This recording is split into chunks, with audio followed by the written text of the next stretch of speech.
So it seems that only a few weeks ago we were talking about Abdelaziz, the case of an asylum seeker who committed this horrendous chemical attack on a woman and her daughters. Turns out that he was previously convicted of a sexual offence here in the UK. Two sexual offences here in the UK, and yet was still allowed to be granted asylum. And this week it's come out that there has been a similar case of a man who was convicted of a sexual offence back in 2017 involving exposure. And yet again, he was somehow still granted asylum. I think the court said that there was too great a risk that he would face mob violence if he was returned to his home country in Afghanistan. And yet it seems perfectly okay that he's allowed to remain here, even when, as was admitted in the court hearing, that he still poses a risk to women here in the UK. So yeah, Tom, what have you made of this? Why does this keep happening? It was crazy enough when we found out that there were cases like Abdelaziz where someone was being granted asylum, allowed to stay, despite having committed sexual offences in this country. The fact that someone has been allowed to stay almost because they've committed sexual offences in this country is absolutely incredible. The circular logic is absolutely deranging. The idea that someone, whilst in the process of fighting their own asylum claim, have committed this act, and because of the fact that their, quote, risky behaviours might subject them to trouble if they're taken back to Afghanistan, is going to strike most people as absolutely ridiculous. I think part of this also we should understand is the kind of intellectual gymnastics that go on when people are trying to fight these claims. But the fact that these are taken seriously by a judge and that someone is allowed to stay on this basis is absolutely insane. And when you stack it along the cases that we've been talking about previously, when obviously there's Abdelaziz, that's been well documented. Some of the other situations in which people have been granted leave to remain on human rights grounds, including a Sudanese ISIS propagandist, an Albanian crime lord who was allowed to stay on the basis of his right to a family life. It does get to the point where it's like, what do you have to do to get deported in this particular country? And one thing that's interesting about the Sky News reporting about this, which unveiled this, but also some more details about Azedi recently, which we've talked about, is that it also talks about the broader dysfunction in the system. So about half of appeals seem to be eventually granted, or at least half of asylum seekers have managed to overturn their refusal to stay. And that also, even when it's been decided that they should be removed, and only in 2/3 of cases that just doesn't really take place.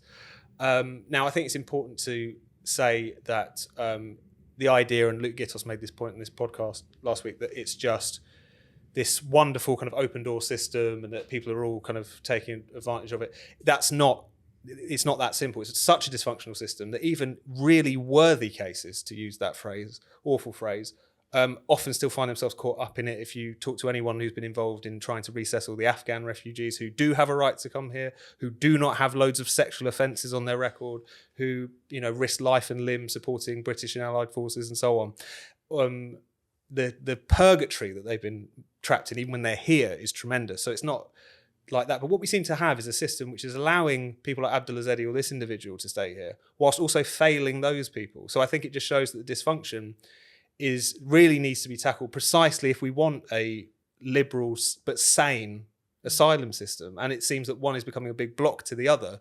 And also I think it's becoming a big block to public support for it, because people are starting to wonder, not without cause, if this system is so dysfunctional that it's actually putting British citizens' lives at risk.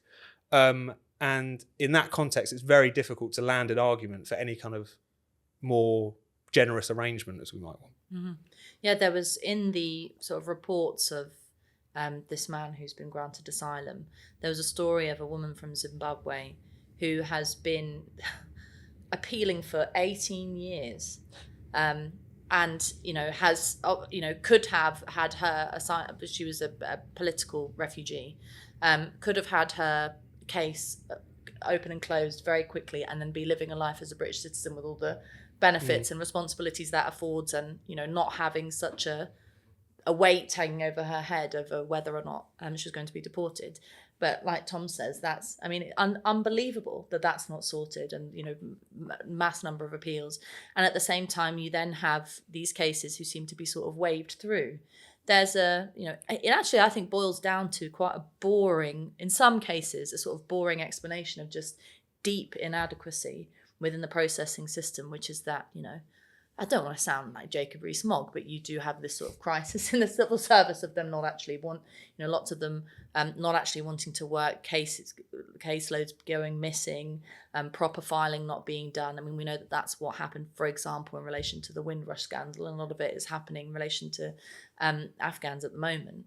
But there's also this kind of, I think, sort of politically, the problem is that the notion of asylum seeker has taken on this great moral weight of, if you're an asylum seeker, it doesn't matter what you've done, what the context is, and the word refugee, you are ultimate victim. There was that whole, it's sort of that sort of overblown narrative of victimhood began in 2017 when you had the massive problem of Syrian refugees and the death of that little boy Aylan Kurdi and all that kind of thing. And I think that's really infected the way in which people who are working in the asylum system approach it, which is that there is this sort of moral blackmail. I mean, how else do you explain allowing a flasher to come and stay here because him being a flasher is a danger to him? I mean, how else do you explain that other than the idea that the sort of victim narrative is being weaponized to such an extent? Obviously this more broadly in relation to illegal immigration, we see this sort of, return with sort of people who you've got, Albanian economic migrants who are just young men looking to try and get a good job and whatever, and fair play to them, but just trying to get over and work in the black market. Sometimes the case, being labelled as these terrible, victimised, worthy of sympathy, and so it just completely clouds what we need, which is a very cool-headed judgment and assessment of who should come in and who shouldn't. And as Tom says, I completely agree. At that point, you can then start winning over people to the argument that we could and should be and have the facilities to be open and generous in relation to this. But at the moment, it's like you're shadow boxing, because no one within the asylum system, nobody who has the power to make things happen, whether it's judges or politicians, seem to want to grapple with this issue, which is that we're lying and using the wrong kind of terms for what we're talking about, because there is this sort of moral blackmail going on about what's going on with immigration. And like this weird willful naivety as well. I mean, you saw that reflected in the Azedi case and the various kind of reverends who vouched on his behalf, and people who pointed out that there's a lot of people on the Booby Stockholm converted to Christianity. Do you reckon some of them might be doing it just to stay here? I've got no reason to believe that. I mean, maybe you could take that from, a man of faith who desperately hopes that he's saving souls and whatnot. But the fact that the system generally judges people working on these cases are giving into this idea that these people are almost like all angels by definition is ridiculous. It's also, it's naive in the sense that, like, the idea that any of them could just be coming here for the sake of economic migration, as if no one would ever think to do that, is naive. But it's also, it's kind of dehumanizing at the same time. It's this idea that they're not real human beings like the rest of us. There's not going to be ones who are lying. There's not going to be ones that are telling the truth. There's not going to be ones who are here for good reasons and ones who are here for bad reasons. They just become this kind of symbol. And again, it's a bit like what we were talking about earlier, and part of the reason why so many politicians have said such ridiculous things on some of these cases and some of these particular issues is, it's almost impossible for them to concede that there might be something wrong, or that some of these people maybe shouldn't be here. Like, is something that they're not willing to dare utter because it would just make them look bad. That seems to be the only reason. But the fact that that is happening across the whole scale of the system, this isn't just about politicians virtue signaling on Newsnight, shows what a kind of deep and sort of intractable problem that is, I guess.